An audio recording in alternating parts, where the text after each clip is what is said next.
Australian bowlers மட்டும் கிடையாது, உலகமே பார்த்து அரண்டு போயிருச்சு. என்னடா 360 ரன்ரா, என்னடா இப்படி அடிச்சிட்டு இருக்கீங்கன்னு ஷாக் ஆயிட்டானுங்க. ஒரு வெடப்பு சேசிங் மேட்ச்.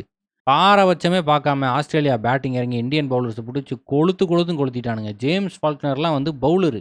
நம்மால் கையில் பேட்டை கொடுத்து அவன் வெளுன்னு வெளுக்கிறான். ஆக மொத்தம் 359 ரன் அடிச்சு போட்டானுங்க. 359 ரன்னுங்கும் போது தான் மனசெல்லாம் வலிக்குது. 2003க்கு என் மைண்டு போகுது, கண்ணீரெல்லாம் வர்ற மாதிரி இருக்குது. சரி, அதை பற்றி பேசி பிரயோஜனம் இல்லை. ரோஹித் சர்மாவும் ஷிகர் தவானும் இறங்கி நான் எடி பேயடி. ஷிகர் தவான் 95 அடிச்சு போட்டாப்புல, ரோஹித் சர்மா 141. அதுக்கப்புறம் யார் வருவா? விராட் கோலி. விராட் கோலி வந்தால் சேசிங்கில் சும்மாவாக இருப்பாப்புல. நம்மளும் துரத்தி அடிக்கிறான். 52 பால், வெறும் 52 பால்ஸில் தலைவன் செஞ்சுரியை போடுறான். 43வது ஓவரில் 300 அடிச்சிட்டோம். இன்னும் 60 ரன்னு, 9 விக்கெட் வெளியே இருக்குது. என்ன பண்ணுறது? பிடிச்சி மண்டை கொட்டி ஈஸி வின். 360 ரன்னை ஏதோ 200 ரன்னை சேஸ் பண்ணுற மாதிரி இவங்க 3 பேர் சேர்ந்து மேட்சை க்ளோஸ் பண்ணி விட்டாங்க.